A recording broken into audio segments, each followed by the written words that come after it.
Well, a Bradford County father lost his son about a year ago when a jealous husband stabbed him to death. That killer was sentenced just a few weeks ago to 15 years in prison. Yes, and the victim's father tells WENY-HD's Tanja Rekhi that's not justice.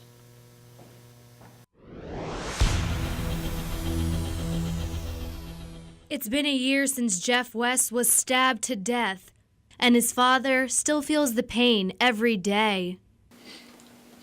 I am so sick that I didn't get a chance to say goodbye to him or to let him know that I'm there for him.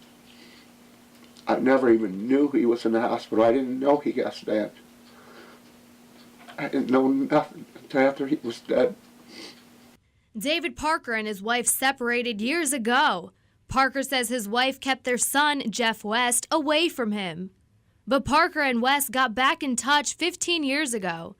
Their relationship ended tragically, though, when Jeff West got involved in a battle between his girlfriend and her estranged husband, Dana Holtling. There was no evidence that Mr. Holtling was even aware that these folks were going to stop at his house.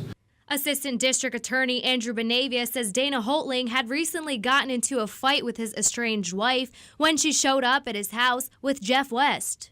He was home with his daughter, and all the evidence that we had was that they arrived at there to have some conversation with Mr. Holtling. But what happened was more than conversation. Jeff West and his girlfriend took the child. Holtling followed them when they drove off, then stabbed West to death. He was charged with murder, but pleaded the charge down to manslaughter, pleading extreme emotional disturbance. Extreme emotional disturbance is a loss of self-control, not rising to the level of insanity. Holtling claims he lost control when his daughter was taken away. I just can't believe that a man could take a person's life and slice him up like a pig and get 15 years. The prosecution recommended 20 years in prison. Holtling got 15. It's been a dark road for Parker since finding out his son was killed. He keeps Jeff's ashes in this angel container close to him.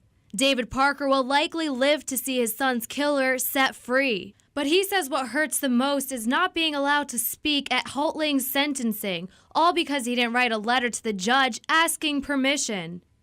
We were like strangers sitting in a courtroom sobbing. Not having a request for him to speak, there was really no avenue for him to speak at the sentencing at that time. A year later, Parker is still working on that letter, but now it's a plea to the judge for other parents in this painful situation. And as he writes, he prays. I just pray to God each and every day that when Mr. Holtling gets out, he will not hurt anyone else like he did my son. That was Tanja Rekhi reported. She also reached out to Dana Holtling in prison, but he did not respond.